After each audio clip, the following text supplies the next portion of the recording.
On Father's Day, a box arrived at my door. My wife froze the moment she saw it and whispered, "Don't open it. Can't you see?" I leaned closer and my blood turned cold. There were holes in the cardboard. Then came the hissing. Within minutes, police were at my house. What was inside wasn't love. It was revenge. And it came from someone I never thought would betray me. Stay with me, because what I discovered next changed my life forever. Like this video, subscribe, and let me know in the comments, what would you do? I used to believe my life was the picture of stability. I had worked 43 years as a construction supervisor in Ohio, building houses that stood solid against storms and time. I missed dinners, skipped vacations, and carried steel beams on my shoulders long after my body begged me to quit. But I told myself it was worth it for my wife, Jessica, and for our only daughter, Samantha. Samantha was the light of our lives. At least, that's what I kept saying to myself, even when the light burned me. From the day she was born, I made a promise that she would never lack the things I lacked as a boy. I grew up in a cramped, two-bedroom house with 3 brothers, wearing hand-me-down clothes and eating cold cereal for dinner when the paycheck ran short. I swore my daughter would never feel that kind of scarcity, and so I gave. At Christmas, when she was 5, she wanted a dollhouse from the fancy toy store downtown. I worked double shifts at the job site, coming home with dust in my hair and concrete in the creases of my hands. But when she opened that dollhouse, her little face lit up like the 4th of July. That look, God, I lived for that look. Through school, I paid for ballet lessons, summer camps, and the latest brand name sneakers because her friends had them. I told myself I was buying her happiness, but maybe what I really bought was her expectation. Expectation that every want would be fulfilled. Expectation that Dad's wallet was bottomless. Jessica, my wife, tried to warn me. "Will," she would whisper at night as we lay in bed. "We're spoiling her." I would shake my head. "She's our only child, Jess. If I can work a little harder and give her more, why shouldn't I?" And so I kept giving.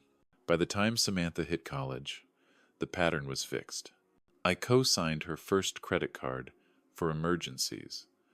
Those emergencies quickly became dinners out, concert tickets, and later, trips to Vegas.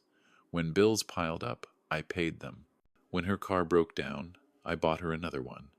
And when she married Peter, a man I never trusted, I swallowed my doubts for the sake of her happiness. Peter was a smooth talker with a lazy grin. He always had an excuse ready, a story about why he couldn't hold down a job or why the money was temporarily tight. Samantha swore he was just unlucky, but I could see the truth. The man was irresponsible, and worse, he was teaching my daughter to be the same. 3 years ago, the requests started coming faster. Rent, insurance, medical emergencies. Then, the gambling debts. I thought I was helping her climb out of a hole, but in truth I was shoveling deeper for her. Jessica begged me to stop. "William, we're in retirement now. This isn't sustainable," she said, wringing her hands over the bills. "She's our daughter," I would argue. "She'll turn things around." But she didn't. Instead, Samantha learned to twist every situation until I felt guilty for not giving more. If I hesitated, she accused me of being a selfish father. If I resisted, she threatened to keep Emma and Jake, my sweet grandchildren, away from me. And each time my heart caved in. I gave again. I can still remember one night last winter. The snow was falling outside, and Jessica had made her famous beef stew. Samantha came over with Peter, her face pale and her voice trembling. "Dad, please," she said, gripping my hand like a lifeline. "If we don't pay off this loan, we'll lose the apartment." "Oh." Peter leaned back in his chair, not even pretending to hide his smirk. "Come on, Will. You've got the savings. You're not going to let your daughter freeze, are you?" I looked at Jessica. Her eyes begged me to say no. But when Samantha whispered, "Daddy, I need you," I couldn't resist. I wrote the check. And that's how it always went. But this year, this Father's Day, something shifted. The argument about the inheritance shattered whatever illusions I had left. Samantha's words cut deeper than any knife. "Dad, I need the money now, not after you die." She said it like my life was just an obstacle, like the years I spent sweating for that retirement fund meant nothing. And Peter, sitting there in my living room, dared to call me old man, as if I were some obstacle in their way. That night, I sat in the quiet house after they stormed out, staring at the family photo knocked face down on the mantel. Jessica picked it up and brushed the dust from the glass. The smiling 5-year-old Samantha looked back at me, gap-toothed and innocent. Where had that little girl gone? How had she turned into this stranger who looked me in the eye and demanded my life savings? Jessica tried to soften it. "She's struggling, William. Maybe if we help her just one more time." I shook my head. My voice was colder than I intended. "No, Jess. She's not struggling. She's choosing. Every debt, every casino trip, every fight, it's all choices. And I'm done paying for them." For the first time in years, Jessica didn't argue. She just folded her arms and sat beside me on the couch, silent, as though she knew a storm was coming and nothing we did could stop it. I didn't know then just how right she was, because 6 days later, on Father's Day morning, that storm came to my front door in the form of a box with breathing holes. The fight began with something small. Isn't that always how it happens? That morning, Jessica had brewed a fresh pot of coffee. The kitchen smelled warm and familiar the way it always did on Sundays, but within minutes that comfort shattered. Samantha was pacing near the kitchen counter, her manicured nails clicking against her phone screen. Peter slouched in the armchair like he owned the place, sneakers propped on my rug. Then Samantha said it. "Dad, do you even understand? I need the money now, not after you die." "Oh, Thor." Her words rang in my ears like gunfire. My grip tightened around the mug in my hand, and before I could even process the shock, Jessica gasped. Samantha's voice had always carried weight with me, but never had it landed like that. As if my death was a line item on her budget. I set the mug down too hard. Coffee splashed onto the wood table. "What did you just say?" Her lips trembled. "You're sitting on hundreds of thousands while Peter and I are drowning in debt." "Do you even care?" Peter leaned forward, smirking. "Come on, Will. What's a few thousand? You're not going to miss it. She's your only daughter." "A few thousand?" I barked a bitter laugh. "Last month it was 10,000. Before that, 5. Before that, the credit cards. This isn't help anymore, it's a habit. And you two are addicted." Samantha slammed her cup on the counter. Coffee exploded across the floor, dripping down her wrist. Her face flushed red, and her eyes filled with fury. "Addicted? You think I like begging you? You think I enjoy this?" "Yes," I said quietly. "Because you've made it your lifestyle." The silence that followed was thick, broken only by Jessica's nervous fiddling with the dish towel in her hands. My wife's eyes darted between us, pleading silently for calm, but I knew this moment had been waiting to happen for years. Peter broke the quiet. He leaned back again, crossing his arms, and said with a sneer, "Old man, you can't take it with you. Why not enjoy watching us spend it while you're alive?" The word "old man" hit me harder than I expected. I had worked my entire life, missed birthdays, skipped anniversaries, hauled bricks in the rain to give Samantha opportunities I never had. And now, the son-in-law who had never held a steady job was mocking me in my own house. I stood up slowly. My knees cracked with the effort, but my voice was steady. I worked 43 years for that money. 43 years of 12-hour days. 43 years of calloused hands and sleepless nights. Not so you two could live off my sweat like parasites, but so your mother and I could retire with dignity. "Dignity?" Samantha laughed sharply, almost hysterically. "What dignity is there in hoarding money while your own daughter suffers?" "Suffers?" I spat the word out like it was poison. I looked at her diamond bracelet, her designer purse tossed carelessly on the chair, Peter's new shoes. "Your suffering looks remarkably comfortable." Her face twisted. "You are unbelievable. All those speeches about being a loving father lies. You're nothing but a greedy miser." The words cut deep. Selfish, greedy, unloving, after everything. After the car at 16, the tuition, the rent, the countless checks written without a word. This was what I got. Jessica's voice trembled as she tried to intervene. "Please, can't we talk this out reasonably?" But Samantha whipped around and snapped. "Reasonably? Mom, he's been holding us hostage with his money. He doesn't love us. He just loves control." Peter stood, stepping toward me with a look that made my stomach churn. "You enjoy it, don't you? Watching us struggle while you sit on a fortune. Makes you feel powerful, doesn't it?" Something in me broke. "Get out," I said. Peter froze. Samantha blinked, like she hadn't heard right. "Both of you," I continued, louder this time. "Get out of my house." "You can't be serious," Samantha hissed. "This house is where I grew up. Mom helped pay for this house. You can't just—" "Watch me," I interrupted. I walked to the front door and opened it wide. The evening air poured in, cool and fragrant with honeysuckle, but my chest burned with anger. Outside, I could hear the laughter of neighbors, drifting across the street, normal families, sharing normal Sunday evenings. I wondered what that felt like. "Take your husband and leave," I said without turning back. "Come back only when you're ready to have a respectful conversation about your problems, not about my wallet." Her heels clacked sharply against the floor as she grabbed her purse. "You'll regret this," she spat. "When you're old and sick and need someone to take care of you, remember this moment." Peter paused at the threshold, lowering his voice into something darker. "This isn't over, old man. Family doesn't abandon family." The door slammed so hard behind them the glass rattled in the frame. The silence afterward was worse than the shouting. I stood at the doorway gripping the brass handle, my knuckles white. Through the glass panels I watched her BMW screech out of the driveway, tires squealing like accusations. Jessica came to my side, her face pale. "William." I didn't answer. My eyes were on the coffee stains spreading across the rug we had bought for our 20th anniversary, and on the family photo that lay face down on the mantel. It felt like the entire room was collapsing under the weight of her words. Greedy, miser, unloving, and deep in my gut, I knew this wasn't the end. This was just the beginning. The night after the fight, the house was so quiet it felt unnatural. Jessica and I barely spoke. We ate leftovers at the kitchen table, our forks scraping against the plates the only sound between us. She wanted to comfort me. I could see it in her eyes, but neither of us could find the words. I tried to sleep, but Samantha's voice kept echoing in my head. "You'll regret this when you're old and sick." I stared at the ceiling, my chest heavy with anger, grief, and something worse, fear.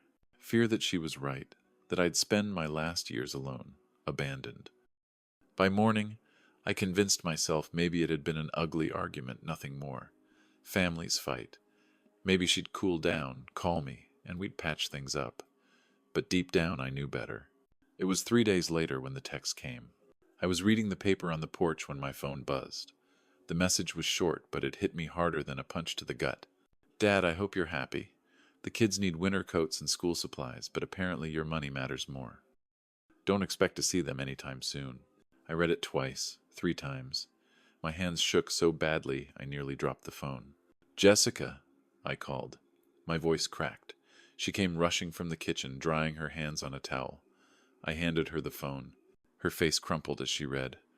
"Oh, no, William, she wouldn't really—" Her voice trailed off. But we both knew. She would. She had before.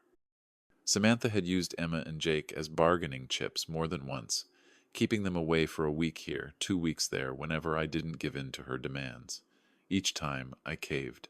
Each time, I let myself be blackmailed, because losing time with my grandchildren was the one pain I couldn't bear. I whispered, "She's using them again." Jessica's eyes filled with tears. "But they're just children. They love us. They don't understand any of this." That was the cruelty of it. Emma and Jake were innocent. They had no idea why their grandparents suddenly disappeared from their lives. They probably thought we didn't care, that we chose to stay away, and that thought tore me apart. Jessica grabbed my arm. "William, maybe we should just help her one more time. For the kids, just until they're back on their feet." I shook my head violently. "Number. That's exactly what she wants. She knows I can't stand being cut off from the kids, so she's using them like hostages. I won't play that game anymore." "Hostages?" Jessica flinched at the word. "Yes," I said firmly. "Every time she wants money, she waves Emma and Jake in front of us. I won't teach them that love is a transaction. That family means paychecks and ransom notes." Jessica sat down heavily at the table, burying her face in her hands. "She's our daughter, Will. I can't just give up on her." I swallowed hard. "I'm not giving up on her. I'm giving up on the lie that I can fix her with money. It's killing us. It's killing me. The days that followed were excruciating. No calls, no visits. The silence from Samantha was deliberate and sharp, like a knife twisted into my chest. Jessica tried to distract herself with housework, polishing the silver, reorganizing the pantry, but I could see the worry in her every movement. One night, as we sat on the couch in silence, Jessica whispered, "What if Emma and Jake think we don't love them anymore?" Her words nearly broke me. My grandchildren were the brightest part of my life. The thought of them wondering why Grandpa and Grandma weren't around crushed me. I stared at the family photo on the mantel, Samantha, at 6 years old, sitting on my shoulders at the county fair, cotton candy in her hand, her smile wide and innocent. Back then, I thought my sacrifices meant something. I thought love shown through money would build bonds. Instead, it had built chains, and now she was yanking them hard. That night, I dreamed of Emma running into my arms, calling, "Grandpa!" But in the dream, Samantha pulled her back, whispering in her ear, and Emma's face hardened. She turned away from me. I woke drenched in sweat. By the 6th day of silence, something in me shifted. I stopped waiting for her call. I stopped pacing near the phone. A strange calm settled over me, like I'd been holding my breath for years, and finally exhaled. But calm doesn't last long in a house filled with betrayal. That Sunday morning, Father's Day, I sat on the porch with my coffee, trying to pretend it was just another day, trying to convince myself that I could enjoy peace even if my daughter and grandchildren were absent. That's when the UPS truck pulled up. The driver smiled, handed me a box, and wished me a happy Father's Day. And as soon as I carried it inside, Jessica's face drained of color. She whispered, "William, don't open it." Can't you see? For nearly a week after that fight, the house was quiet, in a way I hadn't experienced in years. No phone buzzing with urgent texts, no calls demanding money at inconvenient hours, no unannounced visits with tears and excuses, just silence. And at first, I almost convinced myself it was peace. On Tuesday morning, I sat on the porch with the local paper, sipping coffee while the sun crept up over the neighborhood. Across the street, the Hendersons packed their minivan for a family picnic, their kids laughing as they piled in. A few houses down, the Patels tended their rose bushes, chatting and waving as neighbors passed. Ordinary life surrounded me, and for the first time in a long time, I felt like maybe we were slipping back into it. Jessica seemed lighter, too. She hummed while she cooked, rearranged her herb garden on the windowsill, even asked me if I wanted to take a walk after dinner. It felt almost like the old days, before Samantha's financial crises had consumed every conversation. One evening, Jessica served her pot roast, and we lingered at the table afterward, talking about small things, the weather, a book she was reading, what we might plant in the garden next spring. For once, Samantha's name didn't hang over us like a storm cloud. But peace, when it comes after years of chaos, feels suspicious. On Thursday night, as we washed dishes side by side, Jessica said softly, "It's been 5 days. Don't you think she would have called by now?" I shrugged, trying to sound nonchalant. Maybe she finally realized we're serious. But even as I said it, a knot tightened in my chest. Samantha never stayed quiet this long. Usually by the 3rd day, she'd test the waters with a small request gas money, a bill accidentally overdue before building up to a bigger demand. This silence wasn't surrender. It was strategy. Friday morning, I sat with my second cup of coffee, staring at the inheritance documents stacked neatly on the desk in my study. I'd gathered them after the fight, unable to bring myself to put them away. The papers were supposed to represent stability, planning, security for the future, but now all I saw was fuel for Samantha's rage. Jessica peeked into the room. "You're brooding again," she teased gently. I managed to smile. "Old habit." She walked in and laid her hand on my shoulder. Maybe the quiet is a blessing. Maybe this time she's really taking space to figure things out. I wanted to believe her. God, I wanted to. But the silence felt less like healing and more like the hush before thunder splits the sky. On Saturday evening, I grilled burgers in the backyard. Jessica brought out lemonade, and we sat on the deck, watching fireflies flicker in the growing dusk. It was the most normal night we'd had in years. I even laughed an honest laugh when Jessica told me a story about our neighbor's runaway dog. For a moment, I thought maybe this was it.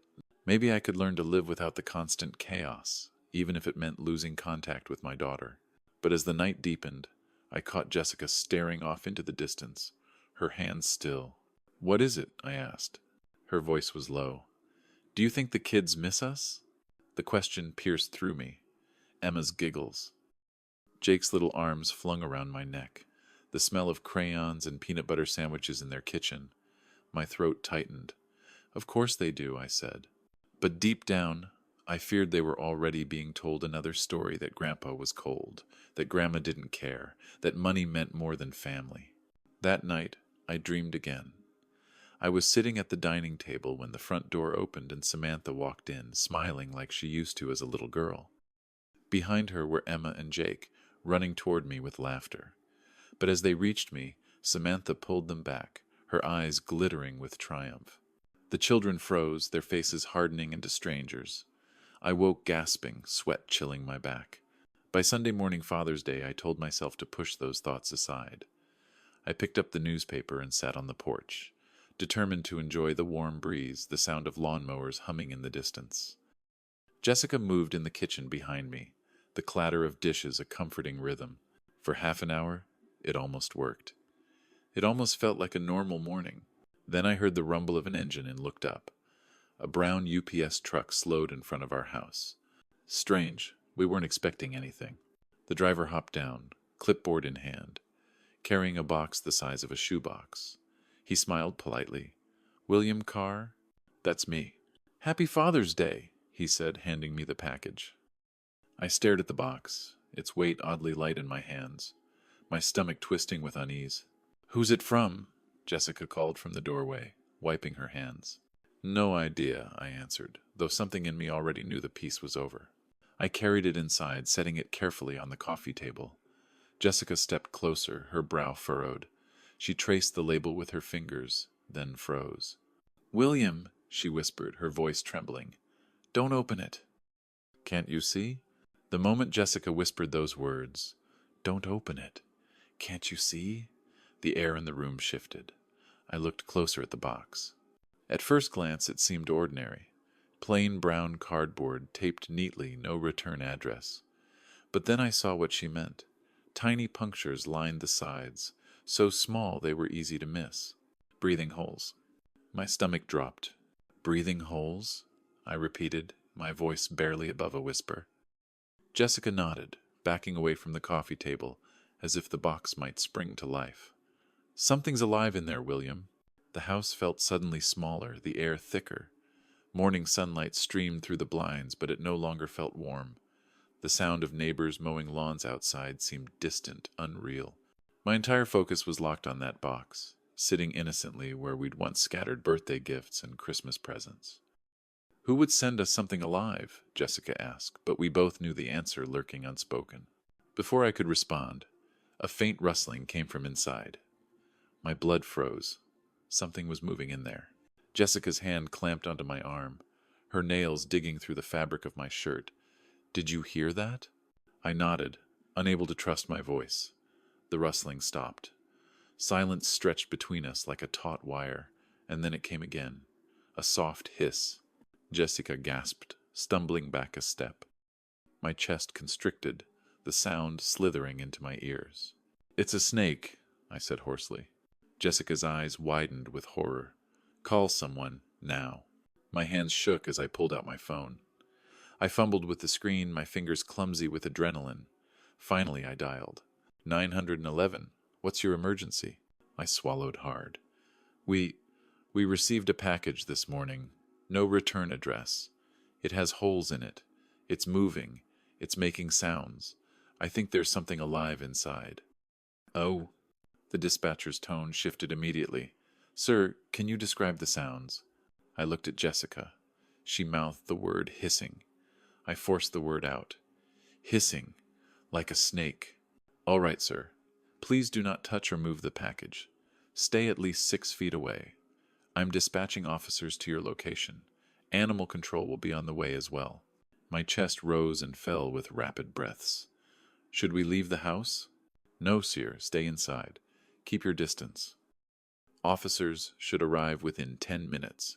Do not attempt to open it. 10 minutes. 10 minutes felt like a lifetime when there was a live snake coiled inside a box on your coffee table. I hung up, my phone heavy in my trembling hands. Jessica's face was pale, her eyes darting between me and the box. Who would do this, William? I didn't want to answer. Saying it out loud would make it real. But the truth pressed down on me like a weight I couldn't ignore. The timing. Father's Day. The week of silence. The credit card charge I'd noticed weeks earlier, Reptile Palace. Samantha. My daughter had sent me a snake.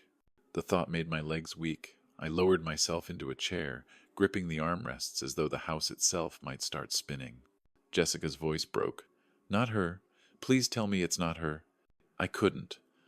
I just stared at the box, listening to the faint shifting inside. Each hiss felt like betrayal made tangible, a living symbol of how far she had fallen. Another rustle, louder this time, followed by a scraping sound as if scales dragged against cardboard. Jessica whimpered, clutching her apron to her chest. This isn't anger, I whispered. This is revenge. From outside came the sudden slam of car doors. My head jerked toward the window. Relief surged when I saw the blue and red flash of a police cruiser in our driveway. 2 officers walked briskly to the front door, purposeful and calm. The doorbell rang, sharp and commanding. I opened it to find a tall officer with a nameplate that read T. Reeves. His steady eyes met mine. Mr. Carr, we received a call about a suspicious package. Yes, I breathed, stepping aside. It's in the living room. He entered, wiping his boots carefully on the mat as though respecting our home even in crisis. Jessica hovered behind me, her hands twisted nervously in her apron. You did the right thing calling us, Reeves said, his voice calm, practiced. Can you show me the package? We led him into the living room. The box sat there innocently, but the faint sound from within betrayed its danger. Reeves approached cautiously, pulling on latex gloves. When did this arrive? He asked. About 30 minutes ago. Sunday delivery, I replied. The driver said Happy Father's Day. Reeves crouched, studying the label without touching it. No return address, he muttered. He tilted his head, listening. The hiss came again. His lips pressed into a thin line. I've handled similar situations before, he said matter-of-factly. Usually non-venomous, but we'll take every precaution. He reached for his radio. Dispatch. This is Unit 47. Requesting animal control. At 1247 Maple Street. Possible snake in delivered package. Jessica let out a trembling breath, clinging to my sleeve. Reeves straightened and turned back to us. Animal control will be here in about 20 minutes. In the meantime, keep your distance. His eyes searched mine. Any idea who might have sent this? The question hung in the air like an accusation. Jessica's gaze burned into me. She was waiting to see if I'd say it, if I'd admit what we both feared. I forced my mouth into a thin line. Probably just a prank. Reeves studied my face, clearly unconvinced. This prank required access to a live animal, shipping materials, and your address. Whoever did this had planning and motive. His words twisted in my gut. Planning, motive. Samantha. I didn't answer, couldn't answer. Instead, I stared at the box. It shifted again, the hiss lengthening this time. Whatever was inside was very much awake now, and I knew, in that moment, that my daughter's war against me had entered a new phase. Officer Reeves kept his calm, professional stance, but nothing he said could slow the pounding of my heart. 20 minutes until animal control arrived. 20 minutes of staring at that box, listening to the faint rustling, waiting for the hiss to come again. Jessica sat rigid on the edge of the sofa, her hands clenched so tightly the knuckles turned white. She whispered prayers under her breath, her eyes never leaving the box. I stood beside her, pretending to be steady, but inside I felt like a child, powerless and terrified in my own home. Every second stretched. The air felt hot and heavy. My ears strained for the slightest sound. Then, faint but unmistakable, the hiss came again. Longer this time, sharper, like anger in sound. Jessica flinched violently. "William, I can't—" Her voice cracked. I put a hand on her shoulder, though my own legs were trembling. Just a little longer. They're coming. But as I said it, my mind wandered down darker paths. What if the snake was venomous? What if the box wasn't sealed properly? What if it somehow escaped before help arrived? My eyes darted to the gaps at the corners of the cardboard where tape didn't meet cleanly. Too easy, I thought. Too fragile. Reeves spoke into his radio again, his voice steady. But when he looked at me, I caught the flicker of concern behind his professional mask. He was worried, too.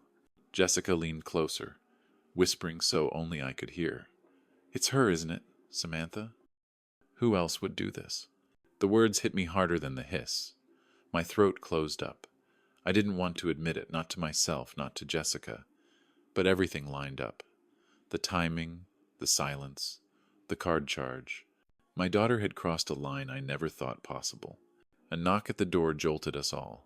Jessica jumped. Reeves motioned for me to stay back as he opened it. Relief surged when I saw the white van parked in our driveway. Bold black letters. County Animal Control. A man in a khaki uniform stepped inside, carrying a secure case and thick gloves. "Morning. I'm Mike Johnson. Where's the package?" Reeves pointed. Mike approached slowly, crouched, and tilted his head. The hiss came again. He nodded. "Corn snake, by the sound of it. Common species, but you did the right thing. Could have been worse." He pulled out tools, working with quiet efficiency. My knees weakened as he lifted the lid carefully, gloved hands moving like clockwork. Seconds later, he had the snake out, a 3-foot corn snake, orange and patterned, writhing angrily. He slipped it into the secure case and latched it shut. "Non-venomous," he confirmed. "But still dangerous to send like this. Could have suffocated in there." He looked at me, his brow furrowed. Someone paid good money for this. This wasn't random. I sank into a chair, my body suddenly heavy. Relief and dread tangled in my chest. The officers left after taking statements. Animal Control drove away with the snake. And just like that, the living room was quiet again. Too quiet. But the calm didn't bring peace. It brought the weight of realization. Jessica stood at the window, arms wrapped around herself. "William," she whispered, "your own daughter sent that." I closed my eyes. I could still see Samantha as a little girl, handing me burnt toast on Father's Day, smiling with gap-toothed pride. Now she had sent me a snake, timed perfectly for the same day. I muttered, "I don't recognize her anymore." Jessica turned to me, tears streaking her cheeks. "What are we going to do?" I couldn't answer. The betrayal sat too heavy in my chest. For decades, I had believed that money could fix everything, that if I gave enough, loved enough, sacrificed enough, Samantha would be okay. But all I had done was feed the monster. And now, that monster had turned on me. My phone buzzed in my pocket. My hand shook as I pulled it out. It was her. Jessica gasped. "Don't answer." But I couldn't stop myself. I needed to hear her voice, needed to know if she would even deny it. I pressed the phone to my ear. "Hello? Dad!" Samantha's voice was too bright, too cheerful. "How's your Father's Day going?" My blood ran cold. If she didn't know, she would have sounded surprised. Instead, her voice carried the false brightness of someone hiding something. "Interesting morning," I said flatly. "You wouldn't happen to know anything about a strange package, would you?" There was the slightest pause. Then, "What package?" "No, Dad, what happened?" But in the background, I heard it Peter's low chuckle. Not surprise, not confusion, a laugh. The laugh of someone who thought they had pulled off a clever trick. My hand clenched around the phone. The room spun. Jessica watched my face, her own expression falling as she read the truth in my eyes. All doubt was gone. It was her. My daughter had sent me a snake. After I hung up the phone, my hand trembled so violently I had to set it down on the desk. Jessica hovered at my side, searching my face for answers I didn't want to give. "What did she say?" she asked softly. I swallowed hard. She denied it. But Peter laughed in the background. Jessica's lips parted in horror. "So it was them." I nodded slowly. The weight of it pressed down on me like a slab of concrete. The little girl I had carried on my shoulders at the county fair, the one I had worked myself to the bone for, had just tried to frighten me into submission with a live snake. That night I didn't sleep. I sat in my office, staring at decades of bank statements spread across the desk. Each sheet of paper was evidence of my own weakness, check after check, transfer after transfer, all in the name of helping my daughter. Every number on those pages was a brick in the wall that kept me trapped. But as the hours passed, my grief hardened into something colder. I wasn't helpless. Not anymore. I opened my laptop and logged into my online banking. The glow of the screen lit up the room, and for the first time in years I felt a surge of control. First, the credit card. Samantha had been an authorized user since college. What had once been meant for emergencies had become her personal slush fund. I clicked through the options until I found it. Remove authorized user. The system prompted me with security questions, my mother's maiden name, the street where I grew up. I answered each one steadily, my pulse pounding in my ears. The cursor hovered over confirm. 30 years of enabling, undone with one click. I exhaled and pressed enter. A notification appeared. Changes will take effect within 1 business hour. It felt like cutting a rope that had been strangling me for decades. Next, the PIN codes. I changed every number she might have memorized, every combination she might have glimpsed while standing at my shoulder. This time, I chose the year Jessica and I were married, numbers that meant something to us, but nothing to Samantha's schemes. Then came the automatic payments. Monthly transfers to her account. Insurance premiums I'd been covering. Even her gym membership, because apparently staying fit had become my financial responsibility too. One by one, I canceled them, each click like the slam of a door shutting in her face. As I worked, I felt Jessica's presence in the doorway. She didn't interrupt, just watched quietly, her hands clasped together.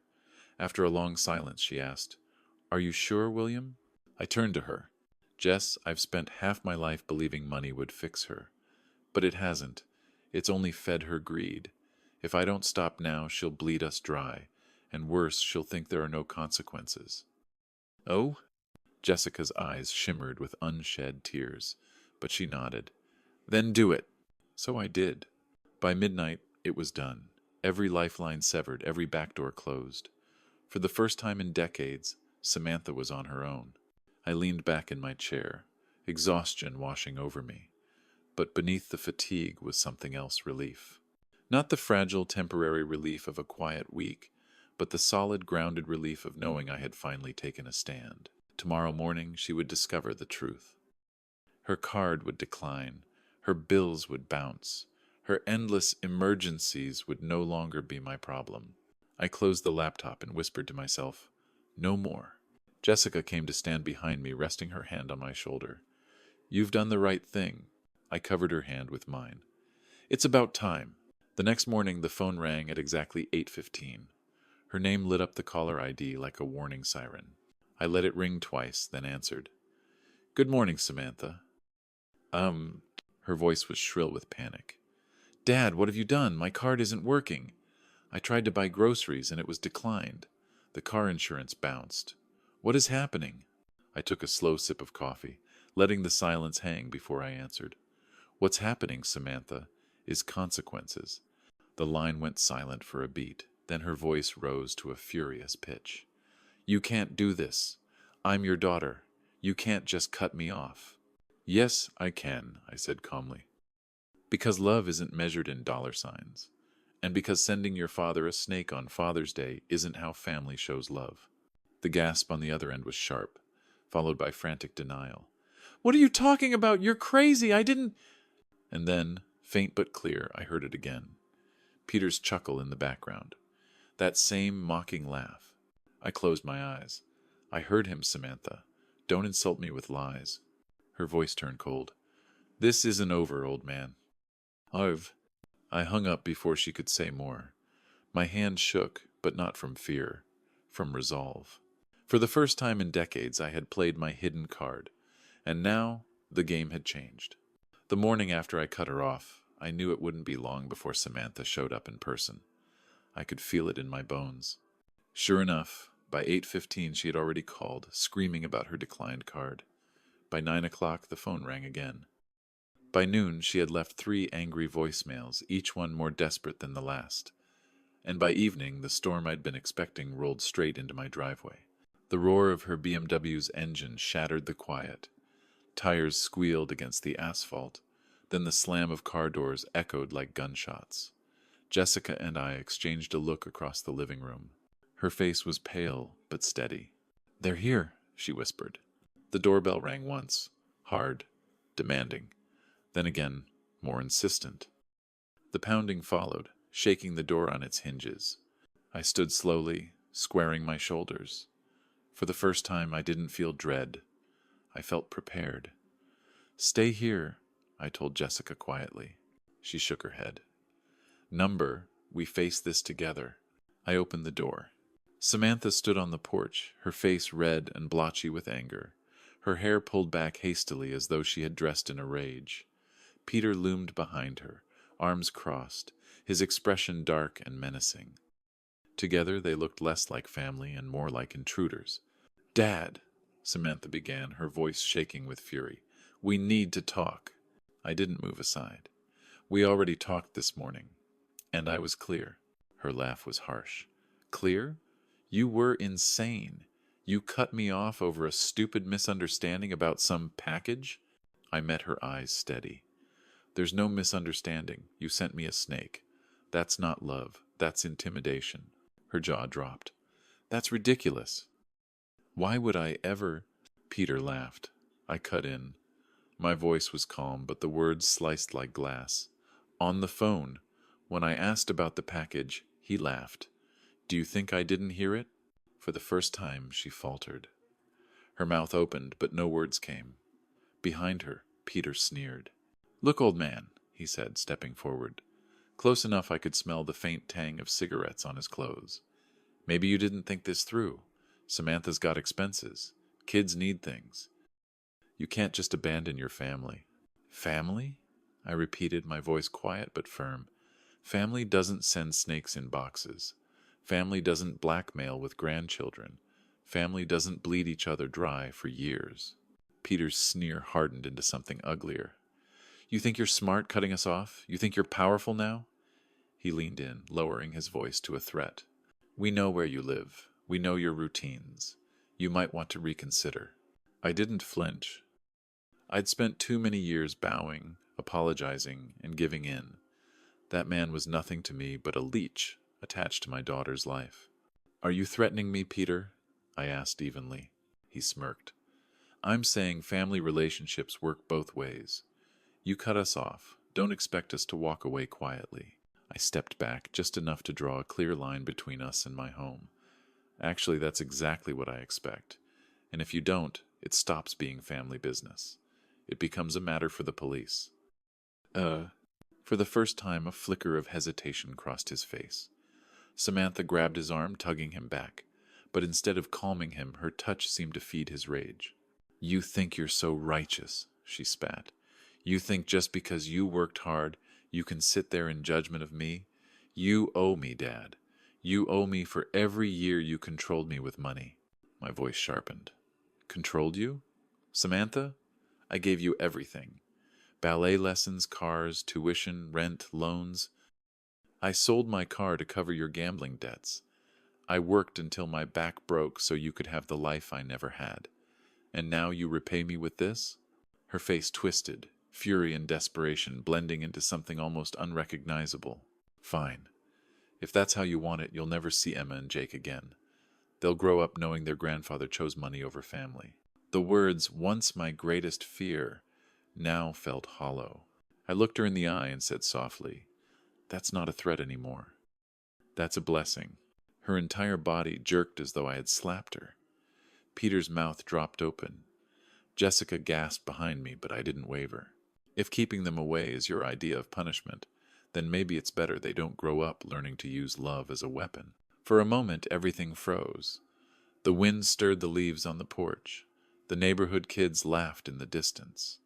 And my daughter, my only daughter, stood on my doorstep like a stranger I didn't recognize. Then Peter broke the silence. He leaned closer, his eyes narrowing. "This isn't over, old man. You think money gives you control? You'll regret this." I straightened, my voice cold. "No, Peter. The regret is yours. Because from this moment on, I'm done. The bank is closed. The door is closed, and soon the law will be involved. Samantha's mouth opened in shock. Law? I didn't answer. Not yet. That was the card they didn't know I was holding. She spun on her heels, storming toward the car, her heels cracking against the pavement. Peter lingered just a moment longer, his glare burning into me. Then he followed. I stood in the doorway until their taillights vanished, Jessica's trembling hand slipping into mine. Her grip was tight, but her voice was steady. You know they'll come back, she whispered. Yes, I said. My voice was low, calm, resolute. But next time, they won't be facing just me. They'll be facing the law. The day after the confrontation on my doorstep, I woke with a strange calm. Not the fragile, uneasy kind of calm that comes after a fight, but the steady, grounded calm of a man who has finally decided he won't bend anymore. Jessica poured my coffee in silence, her eyes lingering on me as though waiting for me to change my mind. Instead, I folded the newspaper, set it aside, and said, I'm calling Margaret. Margaret Summers had been our family lawyer for over 15 years. She'd handled our wills, retirement plans, even the paperwork when Jessica's mother passed. If there was one person I trusted to make this final, it was her. By noon, I was sitting across from Margaret's mahogany desk downtown, a manila folder of bank statements and inheritance papers heavy in my hands. She listened patiently as I explained everything, the fight, the threats, the snake in the box, the doorstep confrontation. Her expression grew tighter with each detail. William, she said firmly, what you're describing isn't just family tension. This is harassment, intimidation. We need to protect you and Jessica immediately. Her words steadied me. I wasn't overreacting. I wasn't a bitter old man refusing to share. I was a father and husband, protecting what I had built from people who saw me as nothing but a resource to drain. We started with the will. I want Samantha out, I said. Every cent that was meant for her, I want it rerouted to the grandchildren. Emma and Jake deserve a future. She doesn't. Margaret nodded, her pen scratching across her legal pad. We'll establish an educational trust fund. Independent trustees will control it. Funds released only for tuition, books, documented school expenses. Samantha and Peter will never touch it. A heavy weight lifted from my chest. For the first time in years, I could picture Emma and Jake's college graduation without picturing Samantha siphoning away every dime. Next came the restraining order. Margaret flipped open a new file and began writing. We'll document everything. The threats, the financial exploitation, the snake. Especially the snake. Judges take acts of intimidation very seriously. Will it work? I asked. It will protect you legally, she said. Once the order is served, any attempt to contact you, calls, texts, visits, becomes a criminal matter. Not just family drama. The law will handle it. By the time I left her office, the paperwork was already in motion. The inheritance rewritten, the restraining order filed. Margaret's assistant assured me both would be served within 48 hours. That night, Jessica and I sat at the kitchen table, hands entwined. The house was quiet, but this time it wasn't the brittle quiet of fear. It was the silence of a storm finally passing. Do you think she'll stop? Jessica asked softly. I shook my head. Not right away, but the law will make her. 2 days later, Margaret called. William, it's done. The papers were served at 2:15 this afternoon. Both Samantha and Peter have copies of the will changes and the restraining order. I thanked her and hung up. For several minutes I sat in silence, staring out the window at our quiet street. Across the road, Mrs. Patterson watered her garden. The Henderson kids raced bicycles up and down the sidewalk. Life carried on as if nothing had happened, and yet everything had changed. That evening Samantha called anyway.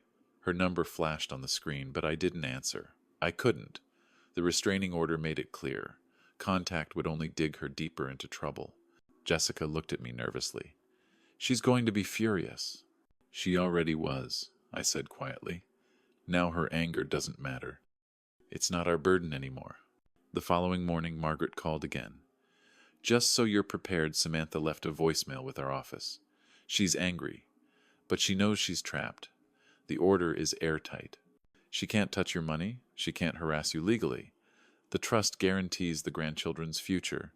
She has no leverage left. Hearing those words was like exhaling after holding my breath for 30 years. No leverage. For decades, every decision I made had been twisted by Samantha's demands, her threats, her manipulation. But now, the tables had turned. Jessica's eyes shone with something I hadn't seen in years: pride. She reached across the table and squeezed my hand. "You did it, Will. You actually did it." I nodded. It was long overdue. That evening, as we sat watching the sunset through our kitchen window, I thought about karma. I had always believed that actions had consequences, but I had shielded Samantha from hers for far too long. By protecting her from the weight of her own choices, I had delayed the justice she was owed. Now, justice had arrived. The punishment wasn't mine to give, it was hers to live. A life without my money, a life without my protection, a life where every bill, every debt, every hardship was hers and Peter's to bear alone. I thought about the snake, trapped in that box on Father's Day, hissing and desperate. That box was Samantha's life, now confined by her own choices, suffocating in the cage she had built. And me? For the first time, I was free. 2 days after the papers were served, I woke to something I hadn't felt in years: quiet peace. No buzzing phone, no panicked messages, no threats about grandchildren.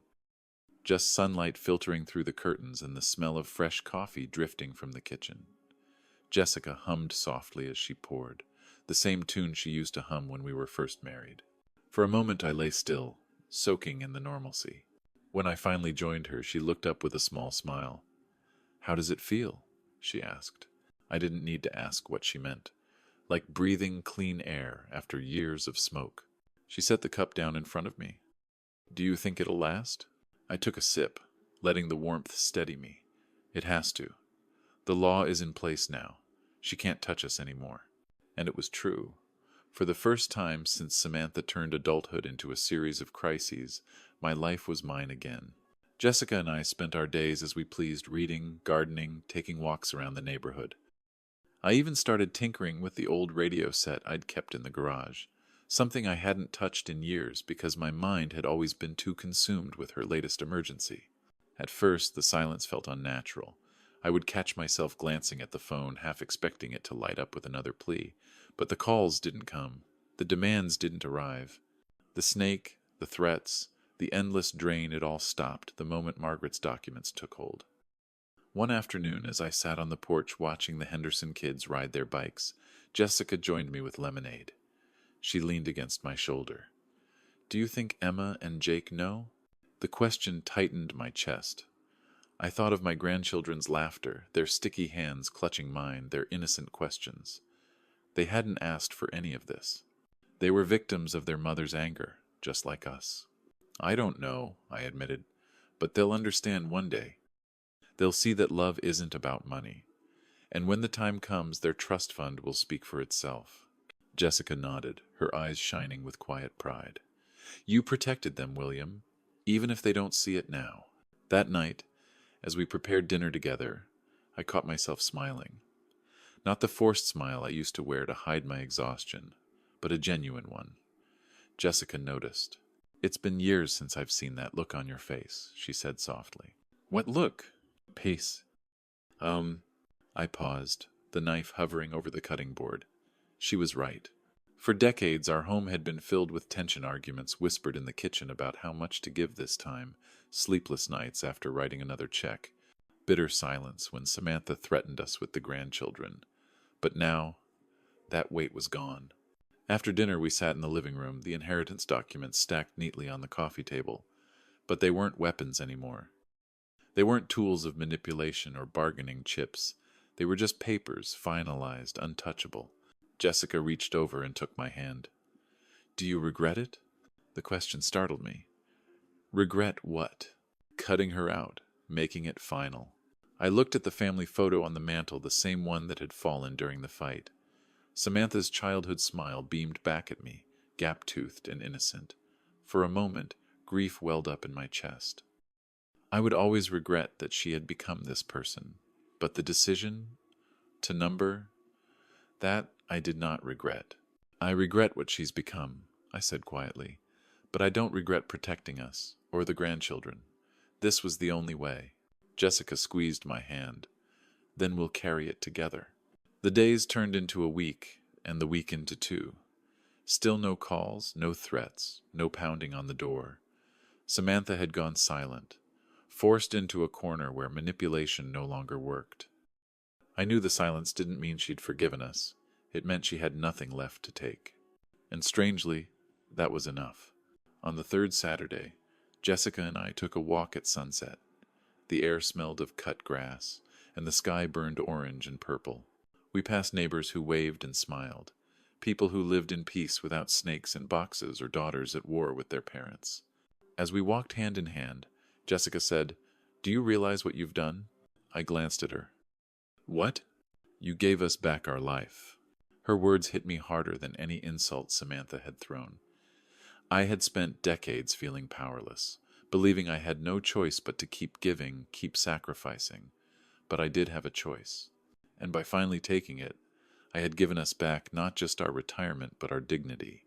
When we got home, I sat on the porch steps, watching the stars appear one by one. For the first time in a long time, I felt free. Samantha had lost her leverage. The law had taken away her weapons. Karma had handed her the consequences she had earned. And me? I had reclaimed what mattered most. Peace, safety, and the love of a wife who had stood by me through every storm. I never thought my life would come to this. When Samantha was born, I remember holding her in the hospital, her tiny fingers curling around mine. I promised her then, silently, that I would protect her from the world. I would work as hard as I had to, give as much as I could to ensure she had the life I never had. And I kept that promise. For 43 years I worked through pain and exhaustion. I missed birthdays, canceled vacations, put aside my own dreams, all so my daughter could have more. More comfort, more security, more love. But somewhere along the way, more turned into never enough. What I saw as sacrifice, she came to see as entitlement. What I meant as love, she treated as obligation. And by shielding her from consequences, I raised a woman who believed love and money were the same thing. The snake in the box was just the final straw. Looking back now, it almost feels like fate. That box forced me to confront the truth I had been denying for years. It forced me to see that my daughter wasn't just careless, she was cruel. And cruelty must have limits, even when it comes from your own child. Jessica and I rebuilt our peace after the legal protections were set in stone. We walk in the evenings, we share quiet meals, we laugh again. There's a dignity in our days now that I thought we had lost forever. Do I miss Samantha? Of course. I miss the little girl who drew me pictures of our family holding hands. I miss the teenager who used to sing in the kitchen with Jessica while they baked cookies. I miss the daughter I thought I had. But that daughter is gone, replaced by someone who saw me as a wallet with a heartbeat. Do I still love her? Yes. Love doesn't vanish, even when it's wounded. But love doesn't mean surrender. Love doesn't mean letting yourself be destroyed.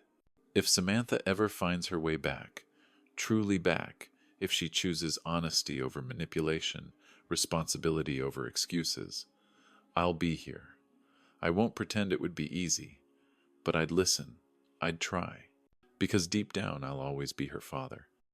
But until that day, I've learned something I should have known long ago. Protecting my family sometimes means protecting them from themselves. And my grandchildren, Emma and Jake, will one day see the truth. They'll know their grandfather didn't abandon them. They'll know I fought to give them a future, even if their mother tried to twist it. The trust fund will speak for itself. They'll grow up with opportunity, with choices, with freedom. That is my legacy to them. As for Samantha and Peter, they are left with nothing but the consequences of their own actions. That is their punishment. That is their karma. I still see their faces sometimes, when I close my eyes. Samantha's fury, Peter's smirk, the disbelief when I finally told them no.